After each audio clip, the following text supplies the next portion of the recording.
Hey guys, this is Hell Hades. This is a Raid Shadow Legends video. Guys, there's been a champion who was the queen of clan boss when I first started playing the game. Over the course of the time that I've played, she's moved further and further down the ranks because she's just been like power crept. Yeah, there's been loads. There's been rares coming past her, epics coming past her, and all of a sudden, Julie is now in the dirt. Well, is she? Let's find out. She was buffed in the last patch. And because of all the stuff that's been going on the test servers, like, this is a video I wanted to do straight away. It's taken me a week to get round to it. But Juliana, for the big test, we're going to be throwing her into a clan boss team and checking out her damage compared to Frozen Banshee. I might throw Ornn in as well, actually, in the same comp, just because a lot of people are going to be picking up Ornn over the next few weeks, or next week or so. But yeah, Juliana. As I say, when I first played the game, she was the champion people wanted to get because she was known for high damage on clan boss. As speed tunings come in and all that type of stuff, she's just kind of fallen further and further back. So what did they do then? She's still got this A1, which is fiddly. It's actually one of the reasons why she's annoying, her A1, because she doesn't just go into a conventional team. A bit like Ninja, you have to speed tune around her A1 because she gets turn meter fill, which makes a normal type of speed comp quite hard to build. Hats off to Saf for helping me adapt the one we're going to do today. The A2 then, we've got a crit rate buff, and we place poisons. Now, this has been reduced to a 3-turn cooldown, and honestly, this is quite a significant change. She's now going to be pumping out poisons at a much quicker rate, so we're going to see how this works today. The crit rate buff, Clarium, it's completely useless. Completely useless. Yeah, because, yeah, she needs crit to place his poison. Great, that works. But she needs crit to get the turn meter fill. And you can't randomly sometimes get it, sometimes not, if you're building speed tunes in this game. So we even need for this to say something like, forget the crit rate buff and just say she only needs 70% crit rate or something, a bit like a Cold Heart-esque ability to do stuff. Like she just inherently has 30% more crit rate would be way better than this because the crit rate buff, useless. She also does more damage if Romero is around. We're not going to be using that part of it today. She's got a burn on her A3, which is an okay ability as well. They reduced the cooldown on this, but we're going to turn that off for today's video. And we're going to be testing out the damage capability of her with her A2 compared to the Frozen Banshee. So, the comp we're going to run is actually from Deadwood Jedi's site. I went for the 3-1 ratio. Basically, this is like the maddest comp that you can get in terms of speed. It means that you've just got tons of hits coming in all the time. Look at this. Tons of hits for every clan boss turn. So this is what the conventional kind of comp looked like. Saf helped me to tweak it, actually in quite a cool way. So turning off the Juliana's A3, we tweaked it so that we can be quite a lot slower than the original comp.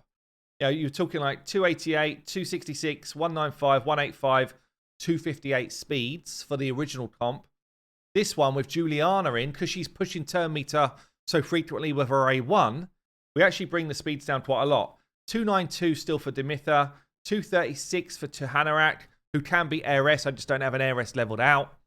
Deacon 185, Seeker 166, and then Juliana's coming in at 230.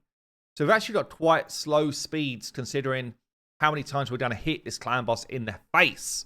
So I built Juliana for damage. We've gone Cruel set and then pretty much random other set. I do need her to land her poisons. That's where most of her damage is going to come from. But we do have 100% crit rate. I've got the speed that I need. I've got 5.9k attack, 245 crit damage, and we've got the accuracy to land the poisons. So she's in a pretty decent build. Not insane. I don't have any optimizer or anything on the test server, so she's not an insane build, but a good build. Masteries have gone standard kind of clan boss. I did pick Cycle of Magic because I want to get back to Array 2 as quick as possible. There is an argument here to say Reflex Gear might be better to get the A2 back quicker, but that would mess up my speed tune. I can't afford for that. In fact, as I say the words, Cycle of Magic, probably would mess up my speed tune. Quick change. You're probably like, why didn't this fool edit that part out? He looks stupid now. The reason I leave this type of stuff in is because you and other people make the same mistakes. Yeah, and then people down in the comments are like, I tried it, it didn't work. Probably didn't work because you had either Cycle of Magic on or you had Arcane Celerity on. Something which was affecting the speed tune was probably on. So bear it in mind. I left it in on purpose. Yeah, so she's built out. Right, Seeker built with a damaged build because he's so slow. 166, nearly 100% crit rate. Loads of crit damage, loads of attack. That's all he needs. Right speed and damage. Deke is coming in lethal gear. He's got 185 speed, so right speed, enough accuracy to land his drop defense, and then damage. Who else do we have? Dimitha doesn't really do a lot of damage anyway, but she's getting to the right speed, and then she's got enough stuff to try and do some damage, but the speed is high on a Dimitha. It's hard to get damage away. And then this role here, this could be, as I say, Heiress or Tuhanarak, doesn't matter which. We have got defense for damage, 100% crit rate, yeah. But mainly what we're looking at here is Juliana versus Frozen Banshee. Just one thing to call out on Seeker, because Seeker cannot be stunned, and he's susceptible to stun in the first stun hit. Make sure you give him Steadfast. Make sure that he is not going to be the stun target for that first hit. Anyone else can be, apart from Seeker, because Tuhanarak will cleanse everybody else, but she doesn't get to Seeker before that first stun hit lands. So let me show you then the setup. It's full auto from the start, which is great. We've got opener on Deke's A1, and then prioritize A2, then A3. Seeker open with the A1, then prioritize the A2. Dimitha, A3, then A2. Juliana, we turn off the A3, and then we just kind of leave her to default. And Tuhanarak, I've turned off the A2 because I do not want more debuffs. I want this to be poison space. We don't need block buffs. We don't need decreased attack. But we're keeping the A3 as the priority. Okay, I guess comment below. How much damage do you think we're going to do in a 1 key, which is 50 rounds against a clan boss with Juliana? And then how much do you think we're going to do with Frozen Banshee in the same setup? Let's go. I'll show you the way it kind of sinks in. At turn 5, we start going on the 3-for-1. So up until turn 5, it's a little bit kind of all over the place.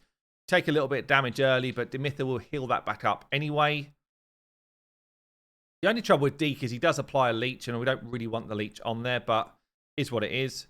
Juliana applying these 3-turn poisons, though. It's actually quite good. So we take a bit of damage here. We're coming up to the first stun hit. 3-turn. You see the 4-turn poison? That's because of Juliana's ability to, or the Banshee to extend poison. We take a stun on Dimitha. Doesn't matter because Tuhanarak will cleanse that bad boy off. Heiress would do the same. And then what I'm looking at here is like, how full is the debuff bar? So we've got, at the moment, 8 is the maximum that we've had. And that's kind of what you're looking for. If we can get it to 10, then that's like maxing out the debuff bar anyway. So it's kind of like, you know, is there even any room for more damage? Or are we kind of like maxing it out? We actually got a resist there. That's annoying. But you can see here, we're kind of in pretty good spot. I'm going to let this play through. We're now going to sink in. So you'll see we're starting to do a lot more hits, which means that we get back to Juliana's A2 faster. More hits we do, the faster we get back to it. And now we start to really ramp it up. She's doing okay damage per hit. Probably higher than a Frozen Banshee in terms of damage per hit. So as long as she's sustaining more poisons on the dude, she should outperform Frozen Banshee, really. We'll see, I guess. But the tune is now in sync. I'm going to let this play through. I'll show you the damage at the end. And then we'll show you the Frozen Banshee run. Okay, so we went the full 50 turns. We actually did fill that bar up pretty damn nicely. Would you believe it? Juliana comes in with 40 million damage. Of course, yeah, you're proccing poisons for that long. She's doing the majority of the damage for this team. She's also hitting for a decent amount, actually, like 80 to 90k per hit. And she gets a lot of double hits away. So Juliana, sleeper OP actually. Right then, on to the Frozen Banshee test. We do have to change up the speeds a bit here to enable this stuff to happen. So we've got Tuhanarak is now at 266. We've still kept her in a damage build. We've got Dimitha is now running at 288. Again, still in a damage build. Seeker has gone up to 185. Kept him in a damage build. Deke, we've got at 195.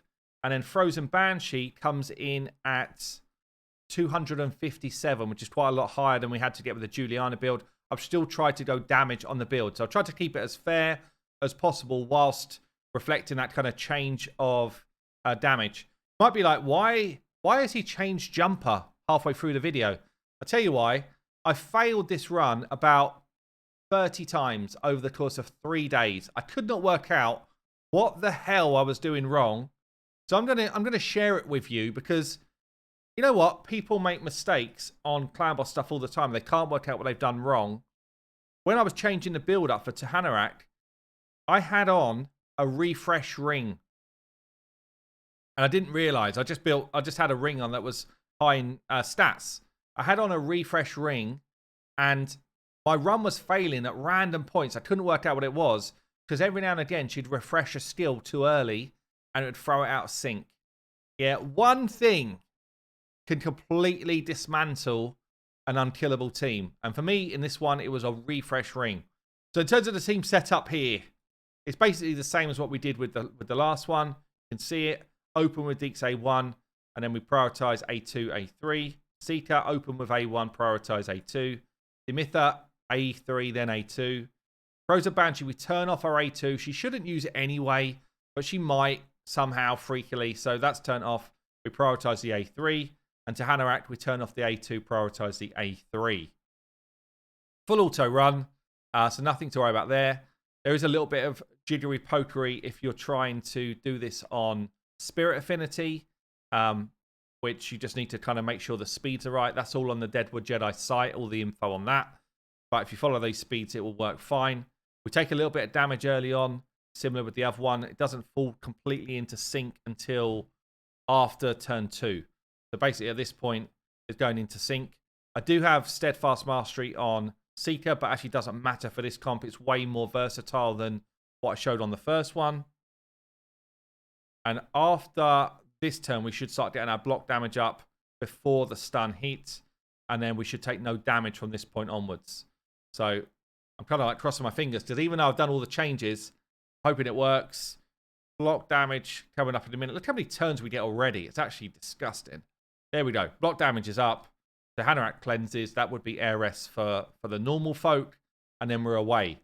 So you can see here, Frozen Banshee does fill up that poison bar probably more effectively than Juliana, even. Especially because we've got so many turns going on. So really it's going to come down to who does more damage. Definitely Frozen Banshee does more poison than Juliana. But when we're on a comp that's doing so many hits, actually it's going to come down to who hits for more damage. So it's going to be interesting to see. Anyway, I'll play it through. I'll show you the results at the end. Okay, so results are in for Frozen Banshee. 72.4 million for the run. Frozen Banshee doing 35 mil. So I think because the poison bar was basically full up with both champions, Frozen Banshee just straight up hits for less. Quite shocking, actually. So Frozen Banshee, maybe not the GOAT anymore. Is Juliana better than the Banshee? Perhaps she is. Perhaps she is. Let's try Ornn as well. So a lot of people don't have Ornn popping up on their accounts. Right, I'm pretty interested to see how this goes, actually. Priest Ornn, he does have poisons on his A1. He's got poisons on his A3 and poison sensitivity. And he's also got the ability to pop poison. So could actually be pretty interesting. I've got him with pretty standard mastery set. I do have the Cycle of Magic because I figure if we can get back to his A3 quicker, it might be better. It's probably an argument to say he could be good in a reflex gear as well.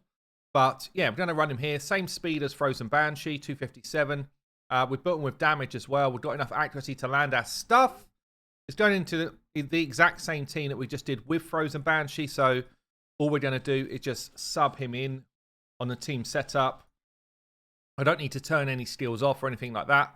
I think his AI is a little bit wonky on his A2, and he doesn't like to use it. So we're actually going to force him to use it. Because we do want to pop poisons as much as we can, bearing in mind the amount of turns we get with this sort of setup. So we're going to let this one run through. Do you think Ornn is in the mix with these other two absolute beasts of poisoners? Or is he just going to be a little bit too weak? Let's go. So he's actually come in. He's done decent damage. 67 million. We've got 30 million from Ornn. I actually feel like the poison bar was never full. Yeah, Frozen Banshee and Juliana is full the whole time. This dude, it was never full. And I think we would have benefited from either refresh accessories or reflex gear. And also perhaps somebody else in toxic gear for him to get his A2 damage away on more stuff. His A1's not, it's just not a strong enough percentage chance to get poison away. So we're pretty much relying on his A3, but still solid in a team where he gets a lot of turns and can rotate abilities pretty well. But there you go, guys. I don't know if that was what you were expecting, but it feels like Juliana has stepped up the ranks and maybe could find some space outside of the vault. I've been Hell Hades. I'll catch you later.